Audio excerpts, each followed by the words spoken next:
कर दी मैंने। बिस्मिल्लाहिर्रहमानिर्रहीम। Dear students, assalamu alaikum. So we were studying Linde cycle during last lecture. We just touched this topic, but before that we have covered all other topics coming before it, and we are studying types of refrigeration cycles. So this type of cycle is actually एक science है जिसको हम कहते हैं cryogenics, CRYO, cryo, CRYO, cryo, GENICS, cryogenics. एक तो लफ्ज़ use होता है ना रेफ्रिजरेशन, और एक रेफ्रिजरेशन के अंदर ही उसका सबसेट है क्रायोजेनिक्स। दरअसल ये रेफ्रिजरेशन ही का हिस्सा है, लेकिन इसको हम बहुत ही डीप रेफ्रिजरेशन कहते हैं, बहुत ही लो टेम्परेचर रेफ्रिजरेशन कहते हैं। और इसमें चूंकि ऑर्डिनरी गैसेस जो आमतौर पे गैसेस की हालत में हम जानते पहचानते हैं, मसलन हमारे सामने हाइड्रोजन है, हीलियम है, नाइट्रोजन है, ऑक्सीजन है, कार्बन डाइऑक्साइड है, ये सारी हम इसको आम रूम टेम्परेचर पे ये गैसेस मिलती हैं, क्योंकि इनका क्रिटिकल टेम्परेचर बहुत ही लो है, -150, -160। और हाइड्रोजन और हीलियम का तो नियर एब्सोल्यूट जीरो है, 4 डिग्री केल्विन, यानी -269 डिग्री सेंटीग्रेड। तो इसलिए इनको लिक्विड बनाने के लिए ख़ास तरीका इस्तेमाल होता है। बहुत ही लो टेम्परेचर पे इनको लिक्विड बनाया जा सकता है। उसका जो टेक्निक है वो दो है, एक लिंडे साइकिल कहलाता है और दूसरा क्लॉडे साइकिल। टेक्निक बस एक ही है दोनों की, बाकी इसको एफिशिएंसी को इम्प्रूव करने के लिए लिंडे साइकिल को इम्प्रूव किया है क्लॉडे ने। तो क्लॉडे और लिंडे इंजीनियर्स के नाम है जिन्होंने ये काम किया था आज से 150-200 साल पहले। तो लिंडे जर्मन है, क्लॉडे फ्रेंच है। तो अब ये जो आपके सामने टॉपिक है लिंडे साइकिल, इसमें हम यही पढ़ेंगे कि एक एक्सपेंशन प्रोसेस होता है जो कि एवरी रेफ्रिजरेशन साइकिल में होता है। उसको जूल थॉमसन एक्सपेंशन डिवाइस कहते हैं, उसको थ्रॉटलिंग डिवाइस भी कहते हैं। ऑर्डिनरी फ्रिज में वो एक कैपिलरी ट्यूब होती है। आप फ्रिज के पीछे देखें, वो जो पाइप है, बड़े पाइप्स को से अचानक एक छोटी पाइप, एंड में छोटा पाइप शुरू हो जाता है, बहुत ही छोटा, बहुत ही बारीक, और उसके बाद फिर बड़ा शुरू हो जाता है। तो इसको हम कैपिलरी ट्यूब कहते हैं। इसका डायमीटर 1 मिलीमीटर से भी कम होता है, और उसके अंदर से जब हाई प्रेशर लिक्विड गुजरता है तो या गैस, तो अचानक वो लिक्विड वो जो है ना उसका प्रेशर ड्रॉप हो जाता है। तो जो गैस है वो लिक्विड बन जाती है, और जो लिक्विड है वो लो टेम्परेचर लिक्विड बन जाता है। तो उसको थ्रॉटलिंग प्रोसेस कहते हैं, और उसको जूल थॉमसन प्रोसेस भी कहते हैं। तो इसके जो मेजर कंपोनेंट्स हैं इस साइकिल के, वो एक तो कंप्रेसर होता है, multi stage compressor. Multi stage इसलिए, मल्टी स्टेज कंप्रेसर उस कंप्रेसर को कहते हैं। और याद रखें कि थर्मोडायनेमिक्स आपका प्री रिक्विजिट है, थर्मोडायनेमिक्स को ना भूलें। थर्मोडायनेमिक्स 1, थर्मोडायनेमिक्स 2 आप हमेशा अपने सामने रखें जब आप रेफ्रिजरेशन, एयर कंडीशनिंग के टाइप्स पढ़ते हैं। तो simplest Linde cycle consist of multi stage compressor, और एक होता है आफ्टर कूलर। आफ्टर कूलर वो है कंप्रेसर के फौरन बाद उसको कूल किया जाता है। और रीजनरेटिव हीट एक्सचेंजर वो है जिसमें आप साइकिल के अंदर ही से एक ठंडी गैस को हीट एक्सचेंज करवाते हैं गर्म गैस से, ताकि गर्म गैस भी ठंडी हो जाए और ठंडी गैस गर्म हो जाए। आपके पास दो गैस हैं, गैस वही है, एक तरफ एक पाइप में वो ठंडी है, दूसरे पाइप में वो गर्म है। तो गर्म को ठंडा करना चाहते हैं तो हीट एक्सचेंज कराएंगे, मिक्स किए बगैर वो हीट एक्सचेंज कराएंगे पाइप के थ्रू। तो जब एक हॉट पाइप के ऊपर से ठंडी हवा, ठंडी गैस गुजरेगी, तो वो हॉट पाइप के अंदर जो गैस है उसको भी हीट ले लेगी और वो गैस ठंडी हो जाएगी, और खुद जो कोल्ड गैस है वो गर्म हो जाएगी। इसको हम कहते हैं रीजनरेटिव हीट एक्सचेंजर। उसके बाद तीसरा जो कंपोनेंट है, यानी कि पहला component compressor, multi stage compressor, दूसरा कंपोनेंट आफ्टर कूलर, तीसरा कंपोनेंट हीट एक्सचेंजर, और चौथा component Joule Thomson expansion device. इसमें थ्रॉटलिंग प्रोसेस होता है, और अब आपके पास high pressure high temperature gas है, और उसको आपने कूल भी कर लिया है, और इतना कूल कर लिया है कि उसका टेम्परेचर क्रिटिकल टेम्परेचर से नीचे आ जाए। ये बेसिक साइंस है, और ये फिजिक्स में पढ़ा है आपने, थर्मोडायनामिक्स में पढ़ा है कि जिस गैस या जिस सब्सटेंस का टेम्परेचर और प्रेशर क्रिटिकल टेम्परेचर और प्रेशर से ऊपर हो, वो कंडेंस नहीं हो सकती, यानी वो लिक्विड नहीं बन सकती। अगर उसको लिक्विड बनाना है तो उसका टेम्परेचर और प्रेशर क्रिटिकल टेम्परेचर प्रेशर से नीचे लाना पड़ेगा। प्रेशर चाहे कोई भी हो, टेम्परेचर क्रिटिकल टेम्परेचर से नीचे लाना पड़ेगा। और उसके बाद आखिरी 5वां कंपोनेंट है रिसीवर। रिसीवर टैंक में आप जब वो एक्सपेंशन गैस होती है तो लिक्विड बनती है और लिक्विड स्टोर हो जाता है इस टैंक में, और वो लिक्विड के नीचे एक नल लगा हुआ है, टैप लगा हुआ है, उसको खोल के आप जितना चाहे वहाँ से लिक्विड निकाल के और सिलेंडर्स भर भर के आप मार्केट में बेच सकते हैं। तो this is how it is done. तो प्रोडक्शन ऑफ लिक्विड गैस पर unit work increases with increase of pressure. तो अब ये जो मल्टी स्टेज कंप्रेसर का जरूरत इसलिए पड़ती है कि हमें बहुत हाई प्रेशर चाहिए होता है। एक ही सिलेंडर में हाई प्रेशर क्रिएट करना मुमकिन नहीं है। वो सिलेंडर बहुत बड़ा होगा, बहुत हैवी होगा, और उसको बनाना और मूव करना और उसको मेंटेन करना नामुमकिन होगा। इसलिए हम छोटे छोटे कंप्रेसर जिनको हम उठा सकते हैं, और इसलिए छोटे छोटे कंप्रेसर जिनको हम आसानी से बना सकते हैं, मेंटेन कर सकते हैं, ऑपरेट कर सकते हैं, वो छोटे छोटे सिलेंडर की बुनियाद पर बहुत सारे सिलेंडर का एक कंप्रेसर बन जाता है। बॉडी उसकी एक ही होती है। आपने इंजन देखे होंगे, आपके मोटरसाइकिल है उसका एक ही इंजन है। कार में 2 इंजन भी होते हैं, 4 इंजन भी होते हैं, 6 इंजन भी होते हैं, 8 इंजन भी होते हैं, लेकिन वो एक ही बॉडी के ऊपर होते हैं, कास्टिंग होते हैं। 4 एक तरफ अगर 8 सिलेंडर है, 4 एक तरफ 4 दूसरी तरफ, अगर 4 सिलेंडर है 2 एक तरफ 2 दूसरी तरफ, वी शेप डब्ल्यू शेप। तो इस तरह कंप्रेसर भी बनाए जाते हैं मल्टी सिलेंडर। इसको हम कहते हैं multi pressure, multi stage compressor. उसकी वजह ये कि इसमें स्टेज बाई यानी कि स्टेप बाई स्टेप कंप्रेशन होता है। पहले एक कंप्रेसर में होता है, वहां से निकल के एक स्टेज में आपने मसलन P1 अगर 1 एटमॉस्फेरिक था तो P2 10 एटमॉस्फेरिक है, तो अब एक सिलेंडर में आपने 10 एटमॉस्फेरिक प्रेशर इंक्रीज कर दिया। अब ये 10 एटमॉस्फेरिक प्रेशर दूसरे सिलेंडर के इनलेट पे देंगे, तो वो उससे जब डिस्चार्ज होगा तो उसमें 20 एटमॉस्फेरिक पे वो कंप्रेस हो जाएगा।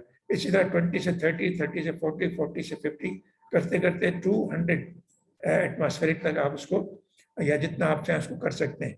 यही चीज़ आप किसी भी अगर आपको देखना है तो CNG स्टेशन जाएं, और CNG स्टेशन में जो कंप्रेसर रूम होता है वहाँ बाहर रहकर अंदर न जाएं, बहुत खतरनाक जगह है। तो आपने कोई गलती कर दी, किसी चीज़ को टच कर दिया तो हादसा हो सकता है। आप दूर से शीशे से उसको देखें कि कितना बड़ा वो कंप्रेसर है। जो CNG बाहर से आती है 1 एटमॉस्फेरिक होती है, बड़ा 6 इंच का या 4 इंच का पाइप होता है। घरों में तो आधे इंच का होता है, वहाँ 6-4 इंच का पाइप होता है वो कमर्शियल यूज के लिए। वो जब कंप्रेस हो जाती है, वो उसमें जब इंटर होती है तो एक सिलेंडर से दूसरे से तीसरे, तीसरे से चौथे, लेकिन एक ही कंप्रेसर में जब कंप्रेस होती है गैस, उसका टेम्परेचर बहुत बढ़ जाता है। तो उसको ठंडा करने के लिए कूलिंग जैकेट होती है। तो एक सिलेंडर से दूसरे सिलेंडर के दरमियान जो कूलिंग जैकेट बनाई जाती है उसको हम कहते हैं इंटरकूलर। क्या कहते हैं? इंटरकूलर। तो 2 सिलेंडर के दरमियान भी कूलिंग की जाती है। दूसरे से तीसरे में जब जाती है तो उसको कूल करके दोबारा ओरिजिनल यानी कि सिलेंडर इनलेट पे जो टेम्परेचर था सिलेंडर 1 के, वो सिलेंडर 2 के इनलेट में वही टेम्परेचर कर दिया जाता है, क्योंकि कंप्रेशन के बाद सिलेंडर 1 के आउटलेट पे टेम्परेचर बढ़ गया। अगर फर्ज कीजिए वो 20 डिग्री बढ़ गया तो उसको 20 डिग्री कूल करके दोबारा पीछे लेके आते हैं जिसमें वो इंटर हुआ। तो इस तरीके से हम हर सिलेंडर से नेक्स्ट सिलेंडर में जाते हैं उसको कूल करते हैं, इंटरकूलर्स होते हैं। तो इंटरकूलिंग के जरिए हम उसको कूल करके टेम्परेचर कांस्टेंट रखते हैं गैस का, चाहे कंप्रेशन कितने ही स्टेज हो। तो उसके बाद आफ्टर कूलर का बारी आती है, जब आखिरी सिलेंडर से वो गैस निकलेगी तो उसको हम आफ्टर कूलर इसलिए कहते हैं। वो भी इंटरकूलर की तरह है, फर्क ये है कि नाम उसका आफ्टर कूलर है क्योंकि उस सिलेंडर में से निकल गई है और अब वो आफ्टर द सिलेंडर है, इसलिए उसको आफ्टर कूलर कहते हैं। बाकी जितने कूलर हैं वो सिलेंडर के अंदर ही है, सिलेंडर का हिस्सा है, इसलिए वो इंटरकूलर कहलाता है। इसकी डायग्राम ये है, ये सिंप्लीफाइड डायग्राम है। आपको आसानी के लिए हमने सिर्फ एक सिलेंडर दिखाया गया। ये एक सिलेंडर और पिस्टन है मल्टी, लेकिन ये मल्टी स्टेज है। ये एक नहीं, ये 10 हो सकते हैं, 15 हो सकते हैं, ठीक है। जितने भी स्टेज का वो कंप्रेसर है उतने सिलेंडर होंगे। और एक से ये स्टेट 1 जो है ये एटमॉस्फेरिक प्रेशर पर है, ये इंटर हुई एयर, एटमॉस्फेरिक एयर जो हमारा आप सांस लेते हैं, ये एयर कंप्रेस हुई। कंप्रेस होने के अच्छा उससे पहले इसको वो चीज़ें हम नहीं दिखा रहे कि फिल्टर करते हैं, डस्ट वगैरह ना हो, मॉइस्चर रिमूव करते हैं, पानी ना जाए, ये सारी चीज़ें हम रिमूव करते हैं। उसके बाद प्योर ड्राई एयर हम अंदर इसमें डालते हैं स्टेट 1 में, लेकिन होती हुई एटमॉस्फेरिक प्रेशर पर है। ये 2 जो है ये दरअसल वो आखिरी स्टेज है। ये फर्स्ट स्टेज नहीं, आखिरी स्टेज है। और ये मल्टी स्टेज कंप्रेसर से कंप्रेस्ड एयर निकल गई है। लेकिन वो ये 1 से लेकर 2 तक का ये स्टेज टीएस डायग्राम में मैं आपको दिखा रहा हूँ। ये टीएस डायग्राम है, यानी वर्टिकल एक्सेस पे टेम्परेचर है, एब्सोल्यूट टेम्परेचर, और हॉरिजॉन्टल एक्सेस एक्स एक्सेस पे एस यानी एंट्रोपी है, किलो जूल पर केजी केल्विन। तो ये जो लाइन है आइसोबारिक लाइन है, 1 2 3 4 लेकर यहाँ तक ये आइसोबारिक लाइन है। ये जो डोम नजर आ रहा है, ये डोम लाइक चीज, ये एक्चुअली सैचुरेटेड लिक्विड लाइन है लेफ्ट साइड पे, और राइट साइड पे सैचुरेटेड वेपर लाइन है। सी जो है क्रिटिकल पॉइंट है। जब तक गैस सी गैस से ऊपर है उसका टेम्परेचर ये कभी भी लिक्विड नहीं बनेगी। तो उसके तरीका है नीचे लाने का, जो हम आगे जाके पढ़ेंगे। अब पहला ये कि ये 1 एटमॉस्फेरिक लोएस्ट प्रेशर है, यहाँ से 1 पे इंटर हुई पहले सिलेंडर में, तो कंप्रेस हुई ए। हम इसको 2 3 4 नहीं कर रहे हैं, हमने 2, क्योंकि डायग्राम में 2 आखिरी स्टेज बताया, तो आखिरी स्टेज हमारा ये 2 है। तो 1 और 2 के दरमियान कितने स्टेज हैं? 1 2 3 4 5।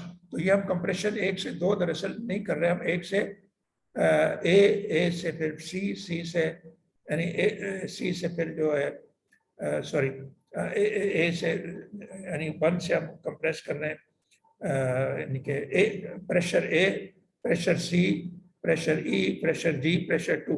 तो लेफ्ट साइड पे ये प्रेशर की जो लाइनें हैं वो इंक्रीज हो रही हैं, लेकिन ये जो ऊपर नीचे हो रहा है ये जिगजैग, ए से बी, बी से सी। ए से बी दरअसल हो रहा है cooling process at same pressure, यानी एक सिलेंडर 1 से निकल गई गैस कंप्रेस होके से 10 बार, तो ये चलिए 50 बार हमने कंप्रेस कर लिया ए। तो ये 1 जो है अगर 1 बार है, तो ये ए जो है ये 50 बार है, सी जो है 100 बार है, ई जो है 150 बार है, जी जो है 200 बार है, और 2 जो है 250 बार है। बार कहते हैं एटमॉस्फेरिक प्रेशर। अब ये जो है ए से बी क्या है? ये इंटरकूलिंग है। मैंने कहा था ना कि एक सिलेंडर से निकलने के बाद उसी प्रेशर पर वो ठंडी की जाएगी। ठंडी कैसे की जाएगी? उसमें पानी सर्कुलेट करता है, जिस तरह आपके रेडिएटर का पानी आपकी गाड़ी के इंजन में सर्कुलेट करता है और गाड़ी के इंजन को ठंडा करता है। इसी तरह कंप्रेसर में भी इंटरकूलिंग के लिए उसकी बॉडी में पानी इनलेट छोड़ा जाता है, और वो पानी रेडिएटर में ठंडा नहीं होता, कंप्रेसर का रेडिएटर नहीं होता, वो पानी निकल के ऊपर, आप कहीं बाहर कहीं छत पे देखा होगा, सीएनजी स्टेशन जाकर उस कंप्रेसर रूम की छत पे एक कूलिंग टावर रखा होगा। कूलिंग टावर में पानी स्प्रे किया जाता है और हवा की मदद से, उसमें फैन चल रहा होता है, हवा की मदद से वो शावर करते हैं उसको स्प्रे के जरिए, और हवा की मदद से स्प्रे और शावर का जो स्प्रे है उसमें हवा और उसमें पानी में हीट एक्सचेंज होता है और वो ठंडा होता है। तो इस तरह ये ठंडी होकर पानी फिर वापस आता है इसी कंप्रेसर। तो ए से बी जब आपने कूल कर लिया तो कंप्रेसर ने फिर उसको दूसरे सिलेंडर में डाल दिया, तो बी से सी चला गया। अब प्रेशर आपका दूसरे स्टेज पे आ गया और वो भी गर्म हो गया उसी टेम्परेचर पे जब जिस पे पहले डिस्चार्ज के बाद था। इसको फिर हम डी पे लाते हैं। डी यानी उसी प्रेशर, यानी दूसरे स्टेज का जो प्रेशर है वो 100 बार है, तो 100 बार पे हम उसको कूल करके फिर डी पे लाते हैं। आप देख रहे हैं कि 1 बी, डी, एफ और एच ये एक ही टेम्परेचर है। इसी तरह ए, सी, ई, जी एक ही टेम्परेचर। इस तरह हम बार बार हर स्टेज में कंप्रेस करके कूल करते हैं, फिर कंप्रेस करके फिर कूल करते हैं। तो प्रोसेस क्या होता है? ए से लेकर 2 तक, 1 A 2।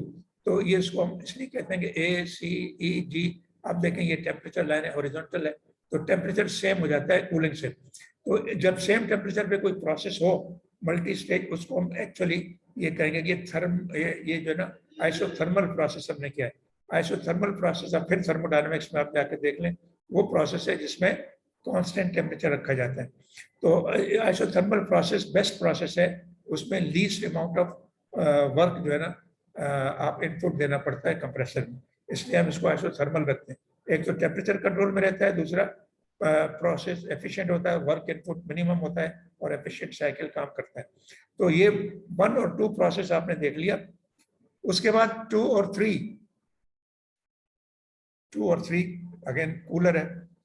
ये इसमें दिखाया गया कि एक पानी आ रहा है, पानी जा रहा है, ये अलग, ये एक्सटर्नल है, ये कंप्रेसर से बाहर है, और एक हीट एक्सचेंजर है।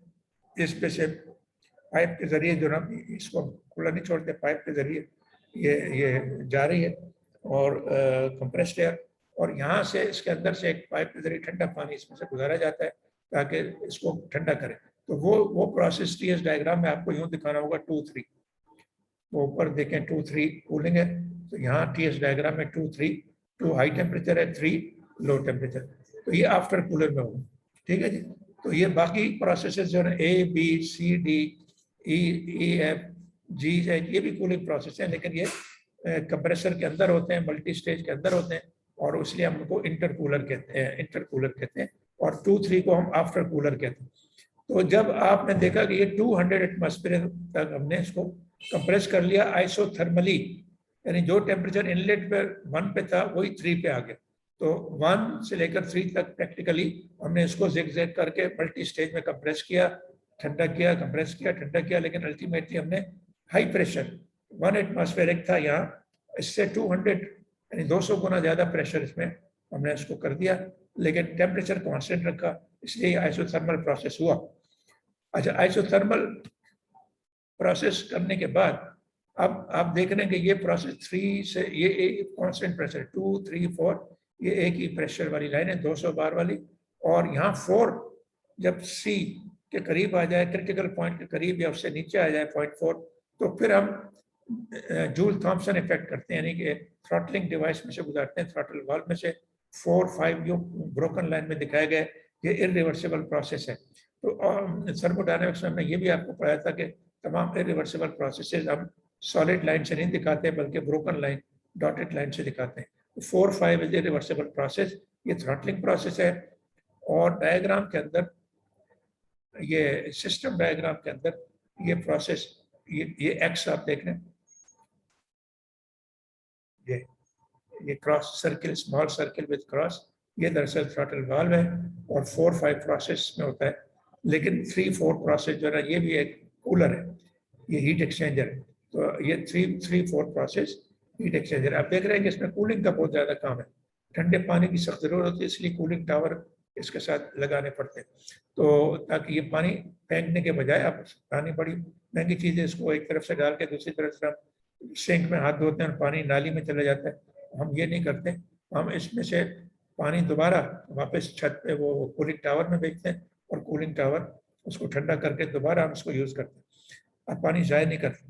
तो ये सारा 2 से लेकर 3, 3 से लेकर 4, और ये सारा कूलिंग प्रोसेस है, और इसको हम आफ्टर कूलर में भी करते हैं, फिर और बड़ा हीट एक्सचेंजर लेते हैं, उसमें भी कूल करते हैं। इस हीट एक्सचेंजर में पानी नहीं डालते, हीट एक्सचेंजर ये वो हीट एक्सचेंजर जिसको हम कहते हैं रीजनरेटिव हीट एक्सचेंजर। रीजनरेटिव इसलिए कि यहाँ से आप देख रहे हैं कि ठंडा वेपर दोबारा कंप्रेसर सक कर रही, सक्शन लाइन है, तो ये 6 और 7 ठंडा वेपर है, इसकी हीट एक्सचेंज, यानी कि ये भी वही एयर है और ये भी एयर है, तो ये ठंडी एयर है और ये गर्म एयर है, और ठंडी गर्म एयर अपनी हीट इस ठंडी एयर को देगी कंप्रेसर में जाने से पहले, और इसलिए वो अपने कूल हो जाएगा 3 से 4 तक कूल हो जाएगा। तो ये 3 और 4 कूलिंग यहाँ दिखाई गई है। 4 से 5 एक्सपेंशन प्रोसेस हुआ जो यहाँ ये दिखाएगा। अब देख रहे हैं एक्सपेंशन से क्या हुआ, एक्सपेंशन से लो प्रेशर आ गया, ये नीचे स्टेट 5, 6 और 7 ये एटमॉस्फेरिक प्रेशर है, और ये वो प्रेशर है जो क्रिटिकल पॉइंट से नीचे है, लिहाजा यहाँ 2 फेस रीजन में आ गए। इस डोम के अंदर 2 फेस रीजन है, 0.7 सैचुरेटेड लिक्विड है, 0.6 सैचुरेटेड वेपर है। तो यहाँ जो ऑक्सीजन थी एयर के अंदर वो लिक्विड बन गई, और लिक्विड सेपरेट हो गया, 0.7 में चला गया, और वेपर उसके ऊपर टैंक के अंदर है, और वो ऊपर तैर रहा है, और वो है 6। आप उसको यूं देख लें, ये आखिरी जो रिसीवर है, ये प्रोसेस रिसीवर के अंदर होता है, तो ये ऊपर जो डॉट डॉट नजर आ रहे हैं ये एक्चुअली वेपर ऑक्सीजन है, और ये नीचे जो है यानी कि liquid, saturated vapour saturated liquid का इक्विलिब्रियम है। 0.7 दिखाया गया सैचुरेटेड लिक्विड सेपरेट हो गया, 0.6 दिखाया गया कि जो अभी गैस ही है सैचुरेटेड वेपर है, उसको कंप्रेसर खींच लेता है, वो बहुत ठंडी है, और इस ठंडी ऑक्सीजन से आप ये गर्म हवा जो इधर से आ रही है, गर्म ऑक्सीजन, उसको ठंडा करते हैं हीट एक्सचेंजर में, रीजनरेशन, इसको हम रीजनरेशन कहते हैं। तो अब आप देख रहे हैं कि 0.7 के बाद आपने टोटी लगा हुई, यानी कि एक टैप लगाया हुआ है, नल लगाया हुआ है, इसको वाल्व कहते हैं, स्टॉप वाल को आप खोल के यहाँ सिलेंडर भर देते हैं, ये 1 एटमॉस्फेरिक पे है, तो ये सिलेंडर भर देते हैं और फिर मार्केट में जाके बेचते हैं। आपने अस्पतालों में देखा होगा, आपने वो जो गैस वेल्डर है, वेल्डिंग करने वाले, उनके पास ऑक्सीजन का सिलेंडर देखा होगा, ये वो लोग वहाँ से खरीदते हैं, ऐसी फैक्ट्री से जहाँ ये ऑक्सीजन बनाई जाती है। और आजकल इसकी बड़ी ज़बरदस्त डिमांड है ऑक्सीजन की। बड़े बड़े हादसा हुए हैं, पेशावर में हुए हैं, दूसरे अस्पतालों में हुए हैं कि गैस खत्म हो गई और मरीज तो लगा हुआ खाली सिलेंडर, और वो खाली सिलेंडर सूंघ रहा है और उसका दम घुट गया और मरीज मर गए। ऐसा हुआ इमरजेंसी में। तो बच्चे नर्सरी में, जो बच्चे पैदा होते हैं नए, नर्सरी में रखे जाते हैं, उनको भी ऑक्सीजन की जरूरत होती है, वो सांस लेने के काबिल नहीं होते, चंद घंटे तक उनको ऑक्सीजन में रखा जाता है। तो वो जो है, जो हेल्दी बच्चे नहीं होते, कमज़ोर पैदा होते हैं, उनको ऑक्सीजन की ज़रूरत होती है।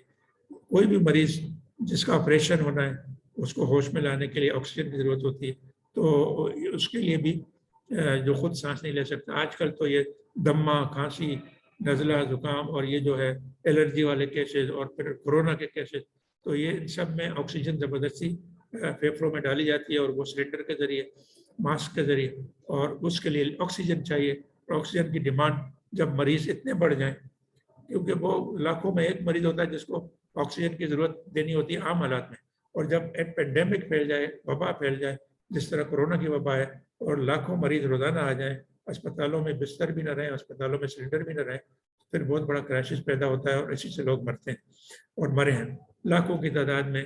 अमेरिका में 4.5 लाख लोग मर चुके हैं, उनके पास हर किस्म के वसाइल हैं, लेकिन वो भी ऑक्सीजन नहीं बना सके मौके पर, उनके पास न टाइम था, न मौका था कि रातों रात वो इतने सारे ऑक्सीजन के प्लांट पैदा करें।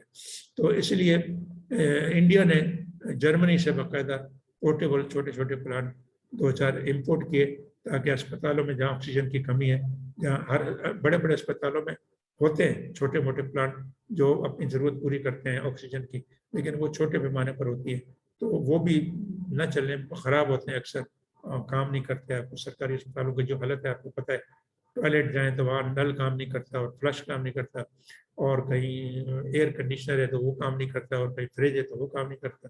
बहरहाल कोई ऐसी चीज़ नहीं है, पंखा है, फैन है, तो वो काम नहीं करता, क्यों जी? पैसे नहीं है, मेंटेनेंस नहीं है। तो ये हाल हर अस्पताल का है, और यही हाल अमेरिका में हुआ है, इंडिया में हुआ है, और ये अपनी ज़रूरत पूरी नहीं कर सके और लोग मरते गए। तो इसलिए वो इससे घबराते हैं, लॉकडाउन लगाओ, ये करो, वो करो, ताकि अस्पतालों में रश न बढ़े। तो लॉकडाउन इसलिए लगाते हैं कि आपकी बचत हो, वो इसलिए लगाते हैं कि उनकी बचत हो, तो लोग उनकी चमड़ी ना उतारें कि भाई अस्पताल में जगह पैदा करो, तो वो नहीं कर सकते। तो इसलिए पेंडेमिक में हुकूमत पाबंदी लगाती है, भाई कहीं मत जाओ, घर में रहो, घर में ही मरो, किसी और जगह मत जाओ, अस्पताल मत आओ। So this is how it is done. So ये आपका एक साइकिल कंप्लीट हो गया, अब वक्त खत्म होने वाला है। आप देख रहे हैं कि 5-6, ये जो है 1 2 3 4 5 6 7, ये 5 स्टेजेस हैं जो इसको हम कहते हैं लिक्विफेक्शन ऑफ गैसेस।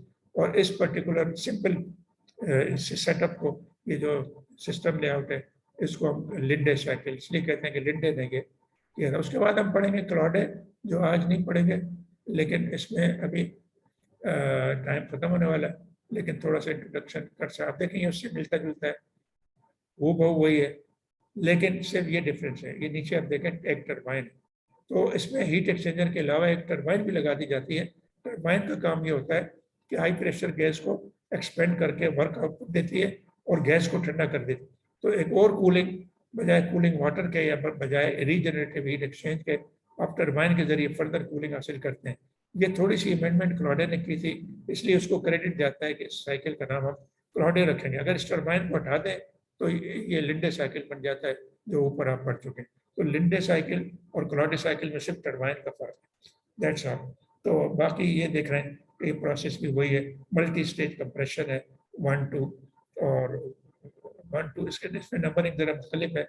यहाँ 11-12 इधर दिखाया गया, 11-12 से शुरू होकर 1 की तरफ आते हैं, उल्टा प्रोसेस 1 2 6 7 8, बिल्कुल उसी तरह। ये जो है ना नया प्रोसेस में 2 से 3 ये टरबाइन वाला प्रोसेस है।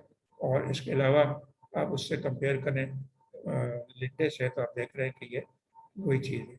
अगर इसमें यहाँ 3 से लेकर यहाँ टरबाइन लगा दें तो वो फिर लिंडे क्लॉडे बन जाए। तो यहाँ हम इसको खत्म करते हैं, और हाजिरी जो है ना 15 है, CR देख लें, पार्टिसिपेंट्स को खोल लें और उसमें से नोट कर लें। CR please. अच्छा, फिर अगर आप इजाजत दें तो मैं बंद कर दूं, या कोई सवाल करेंगे आप तो सवाल करेंगे। सर सवाल ये कि सर ये जो शीट है ये हमें मिलेगी सर, सिलेबस वाली जो आपने पढ़ाई है? सिलेबस वाली या लेक्चर वाली? सर ये जो लेक्चर आप पढ़ा रहे हैं सर। ये आपको ईमेल नहीं मिली? आपका ईमेल मेरे पास रजिस्टर्ड नहीं है, इसका मतलब मैं ये सर भेज। रजिस्टर है, सॉरी सर, ईमेल मैं खोल नहीं पाया था तो मैं देखता हूँ सर लैपटॉप, यार फिर इसमें उसके अंदर होगी सर ये? तो ये बताइए, सवाल बनता है? आप पहले नहीं देखें ना। सर नहीं बनता, सॉरी सर। हाँ, तो फिर पहले देखें फिर पूछें सर होगी नहीं होगी। ओके सर, मैं चेक कर। हाँ, और कोई सवाल? मैं फर्स्ट वीक शीट बनानी है, अटेंडेंस शीट, उसमें 5 लेक्चर ऐड करने हैं। हाँ जी, आप डेट्स डालें ना, ओके जिन डेट्स में लेक्चर हुए कॉलम। एक्सेल जी में जी। यही तो फायदा है, जितने मर्जी कॉलम क्रिएट करें, जितने मर्जी रोज क्रिएट करें। तो आप नाम पहला कॉलम जस्ट 1 2 3 4 6 से 36 सीरियल नंबर होगा। दूसरा कॉलम रोल नंबर होंगे, पूरा जो आपके रजिस्ट्रेशन नंबर है। तीसरे में नाम होंगे। चौथे में डेट होगी। पहला अगर 20 को हुआ है तो टॉप पे 20 तारीख लिखी जाएगी, 20 सितंबर।